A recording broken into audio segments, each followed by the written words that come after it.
Face à face revient sur la 3. Mesdames et messieurs, bonsoir. Et merci de nous rejoindre sur le plateau débat du soir sur Canal 3 Bénin. Ce soir, nous recevons deux acteurs majeurs de l'élite politique proche de la jeunesse pour évoquer les grands défis qui se dressent sur la voie de la promotion de la couche juvénile. Selon les chiffres tirés du recensement réalisé en 2002, environ la moitié de la population béninoise est âgée de moins de 50 ans. Rien qu'à la lecture de cette donnée, l'on se rend compte de l'importance de la couche juvénile dans les choix à connotation électoraliste. Et la vieille classe politique s'en donne à cœur joie. Ceux qui s'auto-proclament porte-parole de la jeunesse à l'échelle nationale apparaissent aux yeux de l'opinion comme le relais des différents groupes politiques qui s'activent sur le terrain. Aucun système de filtre pour laisser éclore le génie au sein des jeunes militants. Le but recherché avec force et détermination est réduit à la mobilisation du bétail électoral contre des prébendes. Cette jeunesse en attente du mieux-être est sacrifiée sur l'autel de l'instrumentalisation politique. Il s'agit en tout de monnaie et sa présence en termes de soutien pour espérer jouir de quelques avantages en numéraire et au mieux des cas, réussir à se hisser dans le cercle restreint de l'élite politique. Quel doit être le vrai combat de la jeunesse béninoise et dans quel cadre cela doit se manifester? Nous allons poser la question ce soir à nos deux invités sur ce plateau avec nous. Monsieur Eric Adja, il est conseiller technique du chef de l'État à la jeunesse. Monsieur Adja, bonsoir. Bonsoir, monsieur Akako. Également avec nous sur ce plateau, Fred Huenou, il est le leader du mouvement Rassemblement national des jeunes du Bénin, entendez RNJB. Monsieur Huenou, bonsoir. Bonsoir, monsieur Renaud. Merci en tout cas d'avoir accepté notre invitation. Et avec vous, nous allons parler des préoccupations de la jeunesse, des problèmes qui se posent aujourd'hui à cette jeunesse et évidemment le champ politique qui s'offre à une jeunesse laissée pour compte qui ne peut que servir d'écho, sinon de relais à certains clans politiques. Monsieur Adja, déjà avec nous, quel est aujourd'hui le visage que présente le militantisme version jeune? Je vous remercie. Je salue les téléspectateurs qui nous suivent, et surtout les jeunes notamment, pour cet échange avec M. Huenou, que je souhaite constructif, parce qu'il s'agit d'un sujet d'importance concernant l'implication de la jeunesse dans l'animation de la vie publique et notamment dans le développement de ce pays. Le militantisme à la source de la jeunesse, pour moi, se déroule d'abord sur les lieux de formation, à l'école, au secondaire, comme au supérieur. C'est là où les jeunes apprennent à prendre des responsabilités, à être responsables de classe, délégués d'amphithéâtre, responsables au niveau donc des fédérations des étudiants, et aussi dans les mouvements à vocation humanitaire, comme la Croix-Rouge, comme les mouvements panafricanistes, avant de parler de mouvements politiques. Parce que je crois que la politique devient trop vite l'au-delà obligé de nos discours, alors qu'en amont, il y a vraiment des lieux de militantisme, des lieux d'engagement citoyen. Ce n'est pas que la politique, n'est-ce pas, qui doit être le symbole de l'engagement réel, mais c'est d'abord à la base, même déjà en famille, prendre des responsabilités en famille, aider, n'est-ce pas, ses frères, aider ses parents, au village, hein, au niveau des groupes de jeunes, pouvoir s'organiser pour aller au champ, faire les travaux champêtres, dans l'artisanat. Donc le militantisme se retrouve dans tous les domaines, parce que étymologiquement, dans militantisme, donc vous avez la racine, donc militia, comme militaire, c'est-à-dire un engagement, un sacrifice. Pour moi, c'est vraiment cela qu'il faut rétablir avant de parler d'engagement au niveau vraiment politique. Là, c'est un tableau tout à fait idéal que vous avez peint, M. Adja. Cette jeunesse que vous retrouvez au niveau du village en train de donner l'exemple, cette jeunesse que vous retrouvez au niveau des entités universitaires en train de prôner l'idéal. Mais aujourd'hui, cette jeunesse, on la retrouve en des endroits mûs par des idéaux politiques et pour des causes inavouées.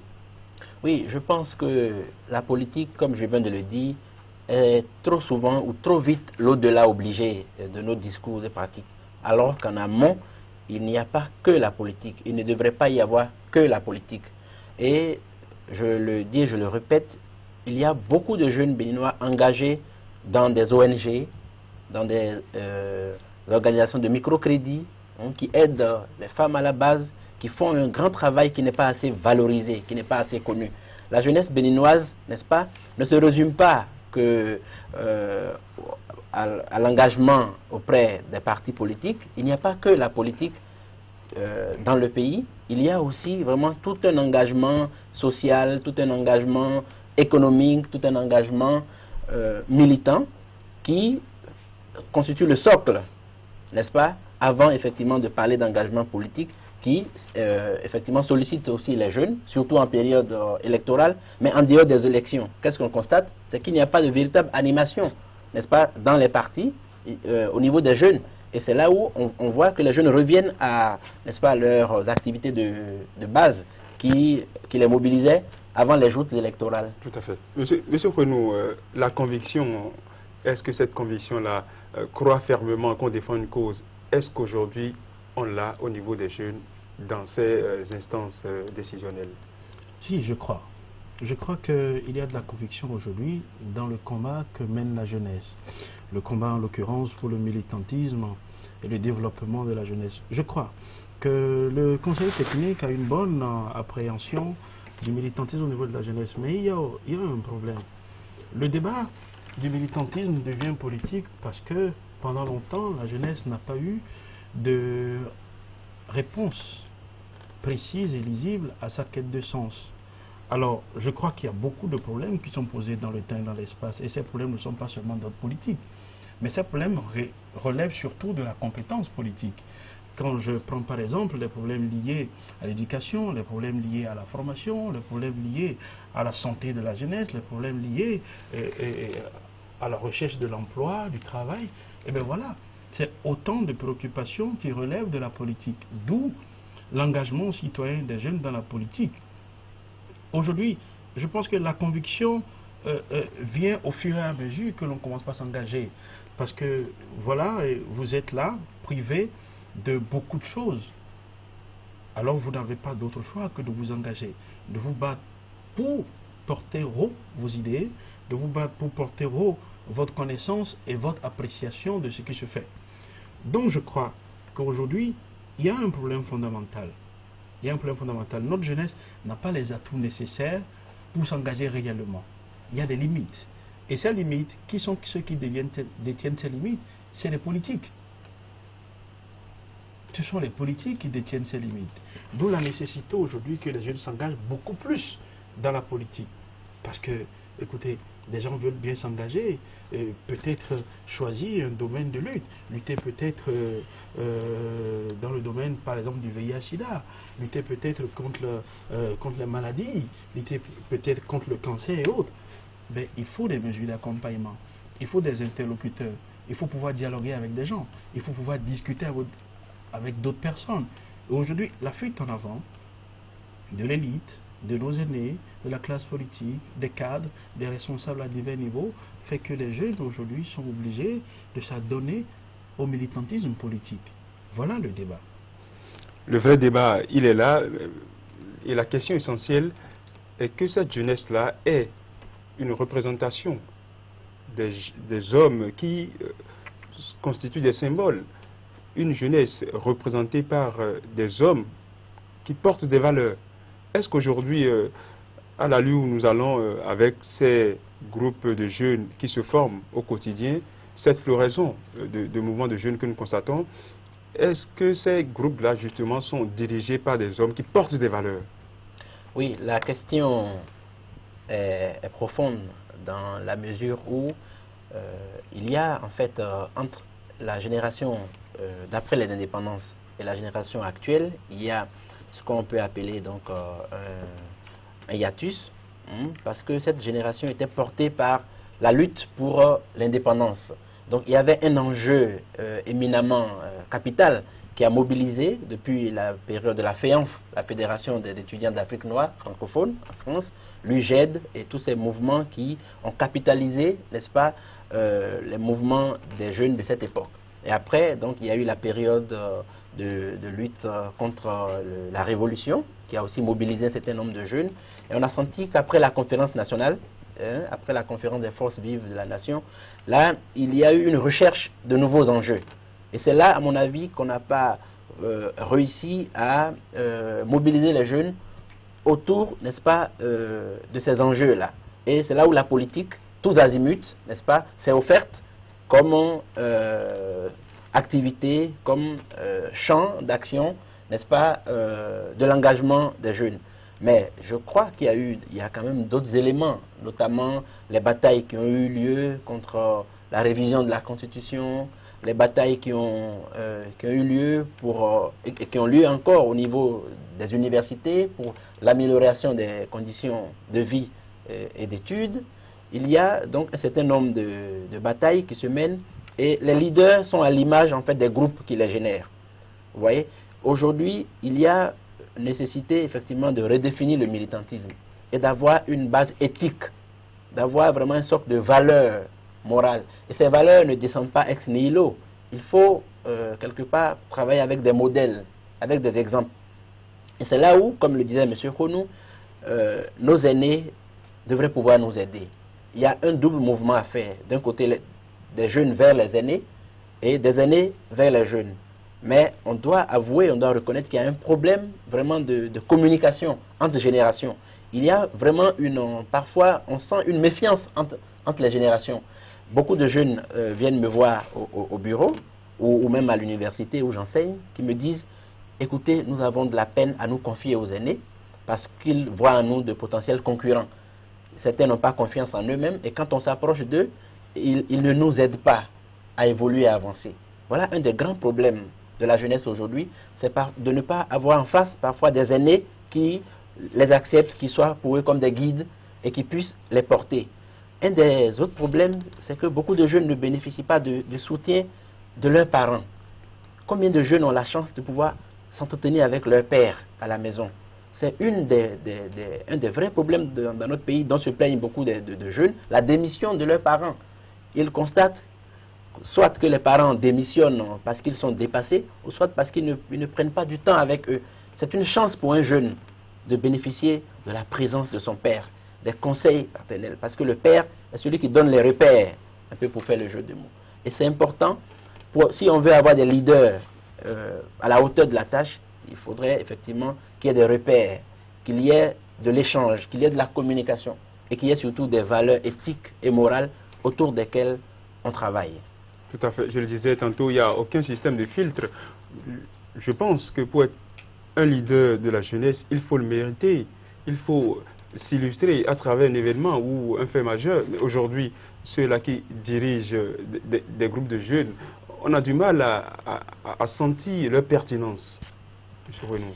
Non, je crois que c'est vrai, comme l'a dit le conseiller, que les jeunes sont rattachés beaucoup plus aux valeurs familiales. Mais aujourd'hui, parce que je voudrais qu'on ressente le débat. Nous parlons du militantisme au niveau de la jeunesse à l'heure actuelle. Qu'est-ce qui fait qu'il y a aujourd'hui une floraison de mouvements de jeunes, d'associations de jeunes? C'est parce que nous sommes en train de vivre à l'ère du changement. Et les jeunes, naturellement, ils attendent des réponses rassurantes à leurs préoccupations depuis plus de 3 ans. Mais ils n'ont pas toujours senti, au niveau de l'amélioration de leurs conditions de vie ou l'amélioration de leurs conditions de travail, des efforts concrets du gouvernement en place ou des résultats concrets, des concours généreux peut-être apportés au Bénin par les institutions de financement international ou autres dans le cadre de l'accompagnement de la jeunesse. Premier point. Second point, de mémoire de Béninois, aucun programme global, intégrateur, mettant en exergue les véritables préoccupations de la jeunesse et relayant par la même occasion les solutions à prévoir pour accompagner cette jeunesse à sortir de son ornière. C'est de cela qu'il s'agit. Et lorsque les jeunes, qui sont des citoyens, par conséquent, qui vivent dans une société, Et je crois qu'il appartient au pouvoir public, notamment au gouvernement, à l'État en général, d'apporter des mesures idoines. Quand l'État ne peut pas apporter des mesures, les parents aussi démissionnent. Le CT a dit, comme pour faire un jeu de mots, qu'il appartient au père de donner le repère. Mais lorsque le papa aussi n'a pas les attitudes et les aptitudes nécessaires, il ne peut pas donner le repère à son enfant et à sa jeunesse. Donc aujourd'hui, c'est quoi? Tout se focalise aujourd'hui sur les aînés, sur ceux qui dirigent, sur ceux qui sont là. Parce que n'oubliez pas une chose, il s'agit des décisions. L'amélioration des conditions de vie des jeunes résulte de la volonté manifeste de décider à divers niveaux d'apporter une solution aux problèmes qui se posent dans le temps et dans l'espace. Alors à partir de cet instant aujourd'hui, est-ce que nous avions les solutions qui conviennent aux préoccupations de la jeunesse? Est-ce que les solutions qu'on envisage sont toujours les meilleures? C'est ça la quintessence. Et voilà toute la question. Moi je pense aujourd'hui que le débat aujourd'hui va plus loin que le cercle familial, que l'éducation, ça dit le militantisme que l'on peut inculquer à une jeunesse quand elle est encore sous le toit parental, quand elle est encore à la maison. Écoutez, nous parlons de jeunesse. Je voudrais situer la jeunesse entre 18 ans et 30 ans et peut-être un peu au-delà. Quand nous faisons un calcul, les jeunes âgés de 18 ans et plus sont soit en fin d'études à l'université, soit en fin d'apprentissage, soit ils sont en début de carrière dans le salariat ou dans l'entrepreneuriat. Qu'est-ce qu'ils peuvent encore, parce qu'ils sont confrontés aux dures réalités de leur vie, qu'est-ce qu'ils peuvent encore aller chercher chez les parents?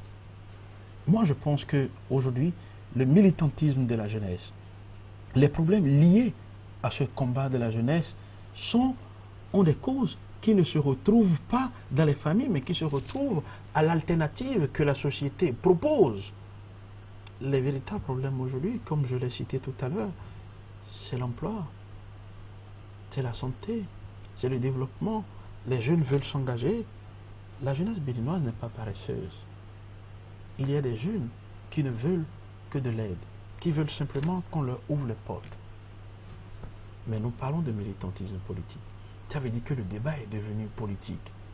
Pour peu que vous êtes en but par rapport à une certaine pensée ou à une certaine nomenclature, automatiquement l'on vous met de côté. Et ça dit qu'il y en a qui sont plus béninois que d'autres, du simple fait de leur appartenance à un groupe politique. C'est toute la question. Les jeunes, ils cherchent aujourd'hui le métier qu'ils ne trouvent pas. Alors, Monsieur Adja, je crois que la question est posée. Aujourd'hui, les préoccupations de la jeunesse en ont emploi, formation, santé, comme le disait tout à l'heure Fred Frenou. Est-ce que les pouvoirs publics apportent des solutions appropriées à ces problèmes?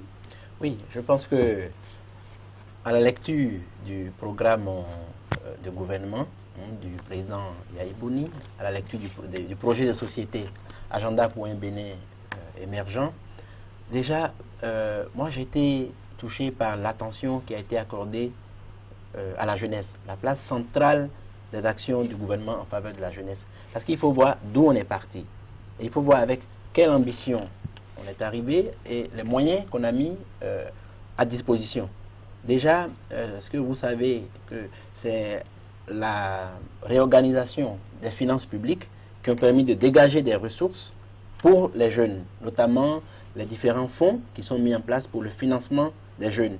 Et c'est pour faire un état des lieux de la situation que le gouvernement a organisé, déjà en mars 2007, un forum national sur l'emploi des jeunes, pour faire l'état des lieux, pour savoir quels sont les problèmes qui se posent à la jeunesse, avec quels moyens, n'est-ce pas, les régler, et avec l'implication des jeunes eux-mêmes. Et depuis lors, il y a eu la mise en place donc d'un fonds national pour l'entreprise et l'entrepreneuriat des jeunes, doté au début, n'est-ce pas, d'un budget de 5 milliards, qui a permis de donner des crédits à plus de 600 jeunes, et générant en tout cas plus de 3500 emplois directs, comme phase pilote. Ce qui est important, c'est de remarquer qu'en fait, on a eu plus de 10 000 dossiers, parce que les jeunes ont vraiment répondu à cet appel. Et ce qui, aujourd'hui, n'est-ce pas, amène à pouvoir réévaluer l'enveloppe de ce fonds. Donc, le gouvernement n'est pas resté passif par rapport à cette question. Mais il n'y a pas que ça. il y a surtout au niveau de l'enseignement. Vous savez, plus de 20 000 jeunes ont été, n'est-ce pas, régularisés, sont passés donc du statut de contractuel, n'est-ce pas, avec toutes les catégories qu'on a dans ce domaine-là, de communautaire et tout ça, en agent contractuel vraiment de l'État, ce qui n'est pas peu. Aujourd'hui, beaucoup de jeunes se réjouissent du fait qu'en tant qu'enseignants, ils peuvent, n'est-ce pas, répondre à des besoins en termes de santé, en termes, n'est-ce pas, de prise en charge des besoins élémentaires auxquels ils ne pouvaient pas faire face avant. Pourquoi? Parce qu'on a eu un gouvernement qui a voulu d'abord, n'est-ce pas, assainir les finances publiques et travailler sur la base donc de la richesse partagée, de la prospérité partagée. Et c'est là en fait toute l'ambition du président de la République, c'est de faire de la jeunesse, n'est-ce pas, un levier de développement, un levier de changement. C'est vrai, tout n'est pas parfait. Il faut avoir l'honnêteté de le reconnaître. Tout n'est pas encore rose, n'est-ce pas, pour la jeunesse. Mais quand on voit déjà les fondements qui ont été mis en place, c'est pour permettre à chaque jeune de trouver sa voie, que ce soit au niveau de l'entrepreneuriat, que ce soit au niveau de l'entrepreneuriat, n'est-ce pas, agricole. Actuellement, il y a un programme spécial d'insertion des jeunes dans l'agriculture, et en fonction des zones, on sent un engouement, n'est-ce pas, de ces jeunes-là. Dans la zone de Malanville, par exemple, plus de 10 000 jeunes ont été recrutés et travaillent aujourd'hui dans le domaine de l'agriculture. Et on a plusieurs autres régions où les jeunes sont en train de se préparer, en train d'être formés. C'est le cas des centres Songaï qui forment un certain nombre de jeunes. Et ça, en fait, c'est parce que ce n'est pas tout à fait encore visible qu'on pense que rien ne se fait. Mais il y a un travail profond qui se fait. On sent une mutation profonde dans l'esprit des jeunes. On a de plus en plus, n'est-ce pas, des jeunes entrepreneurs, des jeunes qui veulent faire des projets et qui ont besoin juste d'un peu de soutien. Oui, monsieur, à ce niveau-là, certains estiment que ces jeunes-là sont recrutés parce qu'ils sont partisans de tel groupe ou tel groupe. Ceux-là qui ne sont pas de cette majorité présidentielle-là, ceux-là qui ne soutiennent pas les actions de la majorité présidentielle sont écartés. C'est-à-dire qu'il faut avoir la carte FCBE pour bénéficier d'un programme d'entrepreneuriat. Oui, cela fait partie de ce qu'on appelle l'intoxication, puisque beaucoup de jeunes de différentes obédiences politiques travaillent aujourd'hui avec le fonds, notamment du FNPEJ, ou avec d'autres fonds, sans avoir dû montrer carte blanche. Et lorsqu'on rentre dans les chiffres, dans les réalités, mais ceux qui avancent ce genre d'arguties fallacieuses, n'est-ce pas, sont confondus et confuses. Donc je pense que en réalité, il y a trop d'intoxication dans ce domaine. Vous pensez que les critères de sélection sont équitables? Oui. Monsieur Kouenou. Tout à fait.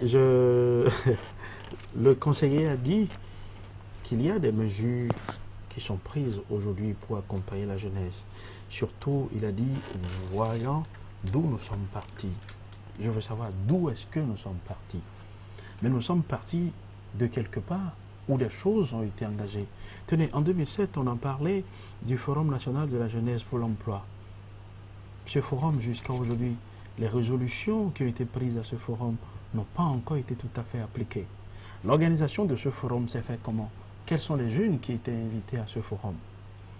Vous savez, au temps du gouvernement du général Mathieu Kérékou, il y a eu beaucoup d'activités qui ont été faites, notamment l'organisation des forats, des symposiums, des recherches et de rencontres avec des jeunes qui ont amené à déterminer un certain nombre de préoccupations de la jeunesse.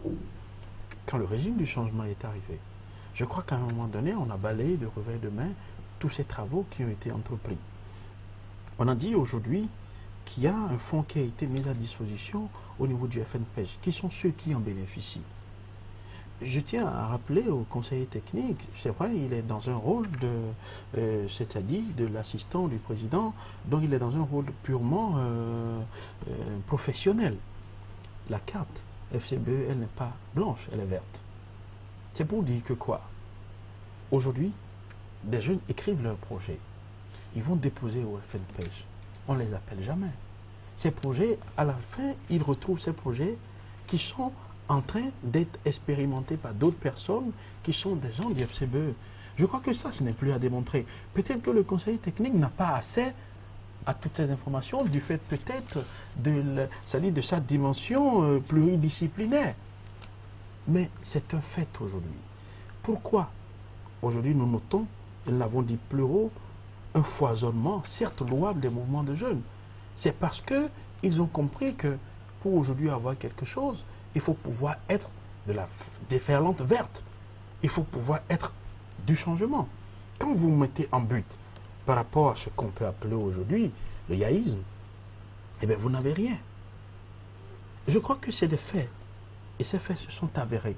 Dans le temps et dans l'espace, c'est devenu un secret de polichinelle que de penser aujourd'hui que ces structures qui ont vocation d'aider les jeunes. Mais ces structures, si tant est-elle vrai, que ces structures ont vocation d'accompagner la jeunesse sur le sens du développement, si ces structures ont vocation d'aider les jeunes à construire les chemins de l'espérance, mais ces structures devaient être autonomes. Elles ne sont pas autonomes. Ces structures rendent compte à des gens. Les gens qui exercent dans ces structures sont nommés. Écoutez, le conseiller technique disait tout à l'heure que des Béninois travaillent. Moi, je vois que notre gouvernement est en train de faire une fuite en avant. Pour régler le problème de l'emploi, qu'est-ce qu'on a trouvé? On a pensé à envoyer des jeunes au service militaire. Je sais que le conseiller technique y était parce que je l'ai vu à la télévision. Les jeunes, on les a pris pour 9 mois, ils ont été formés, et on leur a payé un salaire de 40 000 francs pendant 9 mois. Au 10e mois, ils sont rentrés au chômage. Ils crient à Corée et à travail et personne ne leur répond. Il y a un problème fondamental aujourd'hui dans ce pays. C'est qu'est-ce que nous voulons pour notre jeunesse. Pour moi, le Bénin du changement se construira avec sa jeunesse ou ne se construira pas. Et nous ne pourrons pas faire de la soustraction. Nous sommes tous des Béninois. Monsieur le conseiller, en 2006, j'étais président du MAMES. Et nous avions organisé le premier forum national de la jeunesse sur la paix et la stabilité. Parce que nous avons pensé qu'avant d'arriver à l'emploi, il faudrait penser à la paix et à la stabilité de notre nation pour que les véritables acteurs politiques puissent apporter leur contribution à l'effort que fait la jeunesse. Des résolutions ont été prises. Ces résolutions ont été transférées au gouvernement d'alors. Le nouveau gouvernement est venu, qu'est-ce qu'on en a fait? Je suis le prototype de ces jeunes qui peuvent rentrer dans leur pays avec des relations à l'extérieur et dire, voilà, j'ai envie de faire quelque chose pour la jeunesse de mon pays, et vont trouver les portes de la ville fermées, simplement parce qu'ils ne tiennent pas le même langage que le pouvoir. Je peux apporter des preuves de cela. Il y a un travail profond qui mérite d'être fait. Vous avez parlé de plus de 20 000 jeunes aujourd'hui qui sont dans l'enseignement, qui étaient contractuels et qui sont devenus des agents permanents de l'État. Mais il en reste encore. Faites un saut dans les départements du Mono et autres. Vous allez trouver. Le décret 377, à son article 115, a prévu le reversement de ces jeunes. Jusqu'à aujourd'hui, ils sont voués à eux-mêmes. Vous parlez de la révolution verte. Des jeunes qui ont été formés dans nos universités publiques et privées, dans nos centres de formation, qui n'ont pas reçu de la formation pour être des agriculteurs. Aujourd'hui, on les ramasse parce qu'on veut trouver une solution, on veut essayer d'apporter quand même une solution à ce problème. Mais il ne s'agit pas de trouver une solution, il s'agit de trouver la meilleure des solutions. Et on dit qu'il y a 10 000 jeunes qu'on a mis pour la révolution verte. Si les pays tels d'Israël ont réussi à développer leur agriculture, ce n'est pas parce qu'ils ont envoyé des jeunes. Non, ça c'est un discours tronqué. C'est parce qu'ils ont mécanisé leur agriculture, c'est parce qu'ils ont renforcé les capacités des paysans et des producteurs. Mais au Bénin, qu'est-ce que nous faisons? Nous allons chercher des jeunes, le jeune homme qui est diplômé en marketing et action commerciale et qui cherche son premier emploi, sachant que chaque fois qu'il se promène avec son dossier, on lui demande est-ce que vous avez de l'expérience. Mais personne ne se décide à vous donner l'expérience. Si vous voulez créer l'emploi, il faut créer les entreprises. Vous ne créez pas d'entreprise. Quelles sont les mesures d'accompagnement et la discrimination positive à l'égard des jeunes qui veulent entreprendre? L'ambition aujourd'hui de la jeunesse, c'est d'entreprendre et de réussir. Et à ça, il faut donner espoir et opportunité à Tout à fait. Je crois que le conseil technique va rebondir par rapport à ces différents points relevés. Oui, tout à fait. Dans le fond, en fait, il y a des choses intéressantes. Mais en fait, quand on maquille une partie de la réalité, de la vérité, ça donne une impression incomplète. Et c'est ce qu'il faut, je crois... Enlever le maquillage alors. Oui. Alors, il faut démaquiller un peu. Quand on parle, par exemple, du service militaire, je crois que c'est une... on remarque que beaucoup de gens n'ont pas lu la loi instaurant le service militaire d'intérêt national.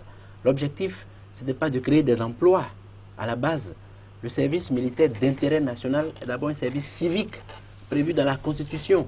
Et la loi qui régit le service militaire l'a dit clairement, qu'il ne s'agit pas à la fin, n'est-ce pas, de recruter ces personnes, mais d'abord d'inculquer un certain nombre de valeurs, de valeurs citoyennes, n'est-ce pas, de passer un temps sous le drapeau, au service de la nation, pour apprendre les valeurs qui fondent notre nation, c'est-à-dire l'amour de la patrie, c'est-à-dire l'acceptation des jeunes, des uns des autres, de toutes les régions du Bénin.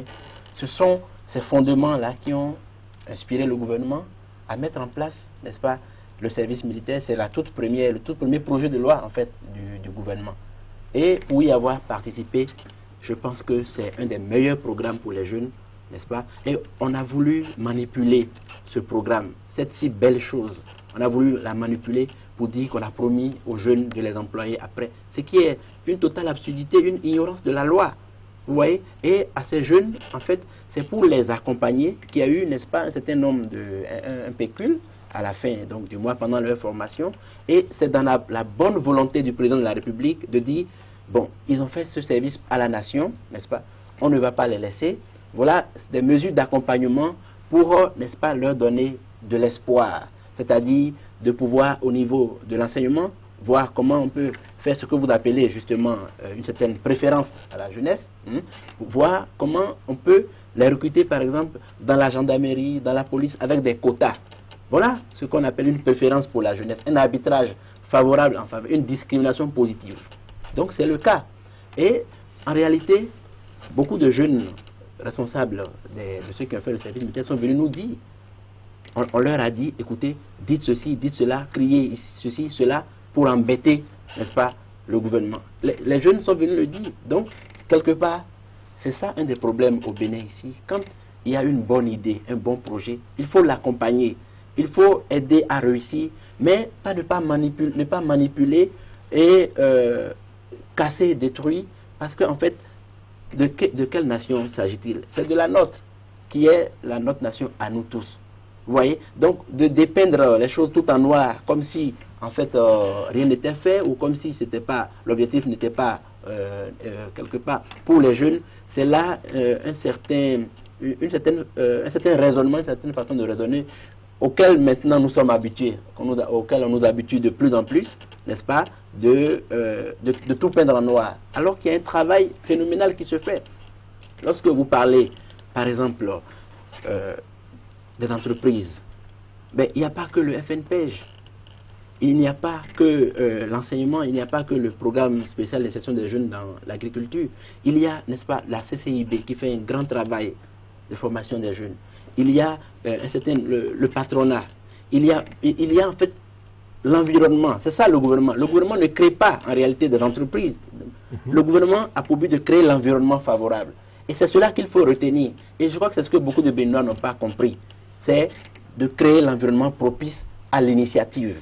Si vous êtes venu avec un projet et que ce projet n'a pas encore eu un aboutissement, ce n'est pas que le gouvernement veut vous punir, ce n'est pas la faute du gouvernement, c'est de voir quelle est l'administration, comment l'administration fonctionne.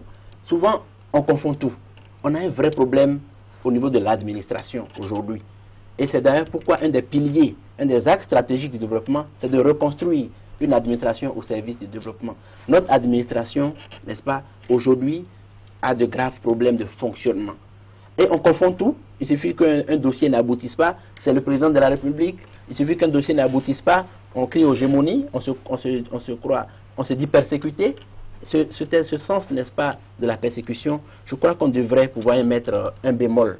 Et j'aimerais bien qu'on puisse exhiber des preuves où on a demandé une carte, n'est-ce pas, FCBE à un jeune avant de le financer au FNPL. Je crois que si notre ami veut vraiment, n'est-ce pas, aller dans le vrai, j'aurais bien voulu qu'il vienne avec ses preuves sur ce plateau. Et là, le peuple serait édifié. Une visite au FNPEJ, je crois, vous permettra de mieux comprendre cela. Parce que nous, au niveau du comité de suivi pour l'emploi des jeunes, nous y allons régulièrement, nous voyons le travail qui est fait, nous ne restons pas dans nos bureaux pour voir ce qui se fait. Nous allons sur le terrain, parce que le FNPEJ a des antennes, a des branches. Et là, en matière de carte, disons, FCBE, pour avoir votre projet, j'aimerais bien que vous puissiez exhiber ces preuves, parce que là, ce sont des déclarations, quelque part, qui méritent d'être justifiées. Non, je crois que le conseiller est dans son rôle, et puis c'est normal. Ce que je voudrais dire au conseiller, je pense qu'il ne faudrait pas personnaliser le débat. Moi, je voudrais que le débat soit dépassionné. Je pense que des milliers de Béninois sont d'accord et sont d'avis avec moi, parlant en l'occurrence de cette jeunesse. Cette jeunesse, qu'est-ce qu'elle veut? Dites-moi, monsieur le conseiller, elle veut s'en sortir. Elle veut que l'État béninois, que le gouvernement béninois, à travers son chef et ses collaborateurs, puisse créer l'environnement propice. Qu'est-ce que je viens de dire? Il s'agit de créer l'environnement pour que chacun de nous puisse entreprendre et réussir dans son domaine. Monsieur le conseiller, je suis en train de vous dire qu'apparemment vous n'avez pas véritablement idée de ce qui se passe dans ces siècles. Je ne suis pas le seul Béninois à le dire. Je ne suis pas le seul jeune à le dire. Ils sont des milliers à le dire parce qu'ils ont été victimes de cette histoire-là. Moi, je n'ai pas écrit de projet au FNPEJ. Donc, personnellement, je ne me sens pas indexé. Je crois que ni l'heure ni l'endroit n'est propice pour que nous puissions parler de mon cas personnellement. Mais ce que je voudrais que vous compreniez, c'est que ce qu'on attend de notre gouvernement, c'est que ce gouvernement prenne les meilleures décisions, les décisions salutaires pour cette nation et pour cette jeunesse. Et depuis, nous attendons le chef de l'État, nous attendons ses collaborateurs sur ces décisions. Parce que la jeunesse béninoise, elle est fatiguée, elle est désorientée. Regardez l'euphorie que le changement a suscité. Aujourd'hui, c'est quoi? C'est le désenchantement. C'est notre nation, vous l'avez dit. Nous n'avons pas intérêt à ce que cela tombe, à ce que cela échoue. C'est pourquoi nous sommes en train de nous battre pour pouvoir le dire. Écoutez, vous n'êtes pas d'accord avec ce que je dis? Travaillez pour que je puisse quand même pouvoir le dire. Et ça, la nature et l'histoire vous en sera reconnaissant. Et c'est de ça qu'il s'agit. Aujourd'hui, quelle est l'alternative crédible que le gouvernement propose face aux préoccupations de la jeunesse béninoise? Je veux voir. Il n'y a pas d'alternative crédible. Si, il y en a. Alors, il y en a. Mais ce que nous n'en voyons pas. Si. Oui, l'alternative, en fait, elle a commencé, elle n'a pas attendu votre question pour commencer. Tout à fait. Elle a commencé depuis 2006 et même avant, puisque l'État est une continuité. C'est l'écoute des jeunes, c'est l'expression des jeunes. Même dans les années précédentes, dans les années 94, on avait déjà eu un forum national de la jeunesse à Dassa, et avec vraiment un comité de suivi pour, n'est-ce pas, les activités des jeunes. Donc, on n'a pas attendu le changement avant de commencer à consulter la jeunesse, avant d'écouter la jeunesse. C'est, en fait, effectivement, lorsque les aspirations sont énormes, sont grandes, c'est vrai que les déceptions aussi peuvent effectivement être à l'aune de ces aspirations. Et c'est à ce niveau que le message est reçu, est entendu. Mais ce n'est pas alors une raison pour, quelque part, remettre en cause, en question, tout ce qui se fait actuellement au niveau de la jeunesse. Autant vous dites que vous ne voyez rien, autant il y a beaucoup de jeunes béninois, beaucoup de jeunes, et ils sont nombreux, peut-être qu'ils n'ont pas les moyens de s'exprimer sur un plateau, qui sont tout contents d'avoir leur entreprise, que je reçois ou que je vais visiter. Des jeunes qui n'ont jamais rêvé compter 1 million de francs ou même 500 000 à titre de bénéfice ou à titre de chiffre d'affaires, qui aujourd'hui, n'est-ce pas, sont des entrepreneurs. Et quelque part, il y a à ce niveau-là un vrai changement. Pourquoi? Parce qu'au départ, ils n'avaient pas le capital pour faire une activité. Ils n'avaient pas le know-how, c'est-à-dire la compétence. Ils reçoivent une formation. Allez à l'ANPE, à l'Agence nationale pour la promotion de l'emploi. Vous verrez tout le grand travail qui est fait en termes de formation, en termes de renforcement des capacités, en termes d'équipement de ces jeunes. Tout n'est pas parfait. Mais justement, il faudrait encourager ce qui se fait ou s'informer, se renseigner, pour quelque part voir la jeunesse béninoise à l'œuvre. Je suis tout à fait d'accord à reconnaître qu'il y a encore effectivement des mécontentements. Mais ces mécontentements, n'est-ce pas, ne remettent pas en question les efforts du gouvernement, ne remettent pas en question ce qui est fait. Parce que, en réalité, tout est dans la façon d'évaluer. Vous voyez, tout est dans la façon d'évaluer et en fonction, et c'est ça le problème au Bénin, en fonction de l'obédience politique, on se met dans une lucarne donnée pour, quelque part, peindre tout en noir. Je crois qu'il faudrait de l'objectivité, de reconnaître d'un côté que tout n'est pas parfait, mais de l'autre qu'il y a un véritable effort qui est fait. Lorsque des jeunes béninois rentrent, n'est-ce pas, de l'extérieur et viennent au pays, ils disent qu'ils sont fiers parce que quelque chose avance par rapport au pays qu'ils ont visité, par rapport à l'état dans lequel ils avaient laissé le pays avant de voyager. Je pense que même si M. Kouenou n'est pas de cet avis, beaucoup d'autres jeunes ont un autre avis par rapport à ce qui se fait et ils veulent y contribuer. C'est là où nous sommes d'accord, je vous rejoins, c'est que les jeunes veulent y contribuer, ils ont besoin d'accompagnement, de moyens. Et là, effectivement, le gouvernement est en train, pour l'année 2010, de mettre en place, n'est-ce pas, un programme spécial, n'est-ce pas, pour la jeunesse, un plan présidentiel pour la jeunesse. Pourquoi? Parce que lors de l'étude du budget, à cause des restrictions budgétaires, certains secteurs ont été touchés. Mais le président a insisté que tous les programmes en faveur de la jeunesse soient maintenus et renforcés. Et même les partenaires au développement, n'est-ce pas, ont prévu d'augmenter l'enveloppe concernant les programmes de la jeunesse. Alors face à tout ça, je pense qu'il y a de l'espoir. Et je veux encourager les jeunes qui nous suivent à dire, ce n'est pas le moment de baisser les bras. Je comprends vos difficultés. Je comprends l'impatience qui vous caractérise et c'est ça la jeunesse. Et c'est cette impatience qui va encourager le gouvernement à faire davantage. Je comprends qu'il y a encore beaucoup à faire. C'est pourquoi nous avons besoin de vous. Nous avons besoin de tout le monde pour justement mieux coordonner cela et aller de l'avant. C'est ce que je voudrais dire. Voilà. Une chose est sûre, aujourd'hui, quand on lit un peu cette actualité, la politique, on voit deux camps, sinon plus de jeunes qui s'opposent via les données que soutiennent telle classe politique ou telle autre. Mais le vrai débat aujourd'hui, est-ce qu'à l'intérieur de ces groupes, à l'intérieur de ces regroupements de jeunes, on pose des vraies questions concernant l'emploi, concernant la santé, ou on se focalise sur de stériles questions politiques? Non, je crois aujourd'hui que la jeunesse béninoise, elle est prête. Parce que, je crois, dans un passé récent, on a dit que le Bénin était malade. Qu'il fallait qu'on amène des hommes de vision au chevet de ce Bénin malade. De cette jeunesse qui vit dans un pays malade, par conséquent, qui elle-même est pratiquement moribonde. Au lieu de voir un médecin, qu'est-ce que les jeunes, ils ont vu? C'est des boulangers qui depuis roulent toute la jeunesse dans de la farine. Promesse sur promesse, promesse sur promesse. Aujourd'hui, les jeunes, je crois qu'ils sont résolument tournés vers l'avenir et veulent assumer leur destinée eux-mêmes. Je sais qu'à l'intérieur des regroupements de jeunes, qu'un débat profond se mène. En tout cas, au sein du RNJV, un débat profond se mène. Et nous faisons des analyses de la situation de notre nation, de la situation de la jeunesse. Et aujourd'hui, les jeunes, ils n'attendent qu'une seule chose, qu'on leur donne l'opportunité et ils sont prêts à démontrer de quoi est-ce qu'ils sont capables. La jeunesse a besoin d'opportunités. La jeunesse a besoin d'espoir. Et pour moi, aujourd'hui, un Bénin d'espoir et d'opportunités pour la jeunesse, c'est un Bénin à l'intérieur duquel on règle les problèmes de maintenant. Et non, ne pas les reconduire pour les générations futures. C'est un Bénin à l'intérieur duquel il y a l'emploi pour les jeunes.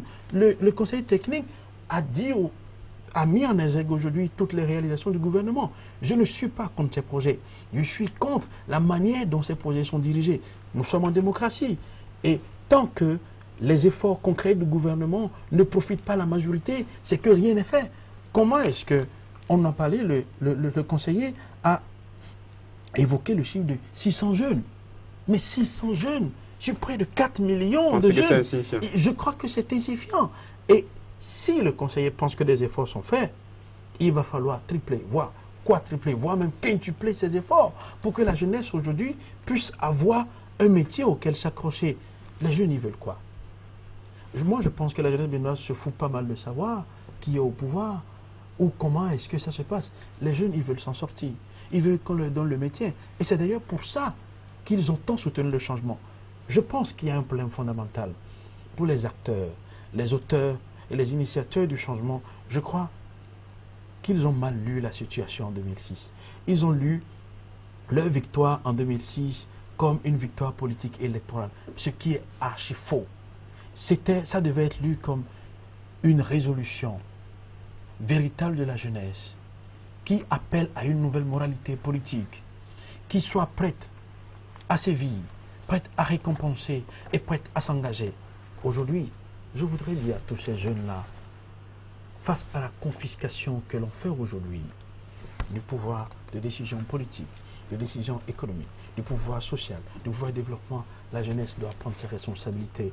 Et je voudrais en appeler au sens de la responsabilité de tous les jeunes, à mobiliser leur énergie et leur créativité afin que nous puissions garantir au Bénin la paix et la durabilité. Là, vous vous adressez à ce point de la jeunesse qui attend une alternance éventuelle. Non, je crois qu'aujourd'hui, ce n'est pas nécessairement de l'alternance qu'il s'agit. Parce que moi, il ne s'agit pas des hommes, il s'agit des idées, il s'agit des visions. Donc quoi? Nous voulons la vision crédible. Vous savez, quand nous mettons des hommes au poste des décisions, qu'est-ce que nous attendons d'eux? Qu'ils prennent des décisions. Ce n'est pas une alchimie qui fait développer la nation, c'est les décisions. Est-ce que les décisions que nous prenons à chaque étape, est-ce que ce sont les meilleures décisions? Voilà la préoccupation. Monsieur Adja, je crois que là, dans l'euphorie, dans l'espérance pour cette jeunesse-là qui gagne et qui avance, vous pensez que 2010, c'est encore une nouvelle année? Oui, tout à fait. Et puis on n'a pas attendu 2010, déjà 2006. Et bien avant, comme je le disais, le président de la République, qu'est-ce qu'il a dit dans son projet de société? Je veux faire des jeunes de véritables créateurs de richesse. Et là, en fait, quelque part, tous les programmes du gouvernement actuel ont pour but de poser les piliers, n'est-ce pas, de l'émergence économique du Bénin. Il ne faut pas seulement regarder à aujourd'hui, il faut voir l'horizon 2025, faire du Bénin un pays stable, bien gouverné, prospère. Et là, il faut construire les piliers, hein, les secteurs logistiques, les secteurs du tourisme, faire du Bénin un hub de services. Et c'est la jeunesse béninoise qui peut inventer, créer des projets dans ce sens, dans cette direction. Parce que le Bénin de demain, c'est aujourd'hui qu'il se construit déjà. Mais c'est dans une pleine participation de tous les jeunes, quelles que soient leurs obédiences politiques, religieuses ou autres. Mais il faudrait être, n'est-ce pas, constructif. Parce que le Bénin, comme tout pays, c'est comme une cathédrale qui se construit pierre après pierre. Lorsque ceux qui sont là, les bâtisseurs actuels, sont là, ils construisent, il faudrait essayer d'y ajouter des pierres. Mais si vous sapez cela, quand d'autres viendront, ils seront obligés de reprendre, de recommencer. Donc, c'est une œuvre où chacun, n'est-ce pas, tout le monde est nécessaire, tout le monde est important. C'est une œuvre commune à bâtir ensemble. Absolument. C'est ça, je crois qu'il y a deux mots qui sont venus constamment sur ce plateau. Il y a d'abord jeune, jeunesse, et ensuite Bénin. Alors, quelles sont ces valeurs cardinales qui nous rassemblent, nous jeunes, aujourd'hui? En deux mots, pour conclure. Non, je crois que... Quelles sont les valeurs aujourd'hui que nous devons défendre, quelle que soit l'obédience politique? Nous devons défendre les valeurs de la paix, du développement, de l'emploi pour la jeunesse, mais surtout aujourd'hui dans un contexte de crise économique et financière qui touche de plein fouet trois secteurs qui concernent la jeunesse, à savoir l'environnement, la santé et l'économie. Nous devons défendre aujourd'hui la durabilité. Je voudrais dire, l'ancien appel à toute la jeunesse béninoise, je voudrais au fait les convier à méditer avec nous, avec le RNJB, sur une réflexion. On dit que devant la marée montante, le courageux apprend à nager, le lâche rebrousse chemin. La jeunesse béninoise saura si elle veut être courageuse ou bien si elle veut être lâche. Merci. Monsieur Adja, oui, mon choix quelles sont les valeurs, oui, les valeurs que nous devons défendre, quel que soit l'endroit où nous nous trouvons, simplement en tant que jeunes béninois? Oui, pour moi, c'est le consensus national. Vous savez, en février, nous allons commémorer les 20 ans de la conférence nationale. Nos aînés ont réussi, n'est-ce pas, en 90, à retrouver le sens du consensus national. Et j'invite la jeunesse béninoise à rechercher ce consensus. Il y a toujours, n'est-ce pas, un minimum autour duquel on peut s'entendre. Mais pour cela, il faut dialoguer, il faut s'accepter, mais de façon honnête, franche, avec des arguments, n'est-ce pas, valables. Je pense qu'à ce niveau-là, il y a aussi, à part le consensus national, le patriotisme. Se sacrifier pour sa nation, faire des efforts. Et c'est là, permettez-moi de citer le président français Nicolas Sarkozy, qui disait récemment, la France m'a tout donné, je suis prêt à tout donner pour la France. Si les jeunes peuvent dire, le Bénin m'a tout donné, notamment la vie, l'éducation, je suis prêt à tout donner pour le Bénin, je pense que quelque part, le chemin commencera, parce que c'est là où on comprendra qu'il faut voir ce que donner pour sa nation, et non ce que prendre. Parce que c'est dans l'échange, dans le donner, hein, qu'on peut aller de l'avant. Et quand on donne, on reçoit toujours. C'est une loi de la nature. Absolument. Des idées constructives pour une jeunesse autrement militante. C'est le thème retenu pour cette émission Face à Face. qui a eu comme invité Fred Renou, leader du mouvement dénommé RNJB, Rassemblement de la jeunesse nationale béninoise, je crois que c'est ça. Rassemblement national des jeunes du Bénin. Rassemblement national des jeunes du Bénin, j'y arrive. Et Eric Adja, qui est le conseiller technique du chef de l'État chargé à la jeunesse. Tous ensemble, ils ont évoqué quelques préoccupations liées au quotidien des jeunes. Souhaitons simplement que des leaders éclairés servent d'éclairage, servent de conducteurs à ces jeunes qui n'attendent que la voie idoine pour aller de l'avant. Mesdames et messieurs, merci de nous avoir suivis. Bonsoir chez vous.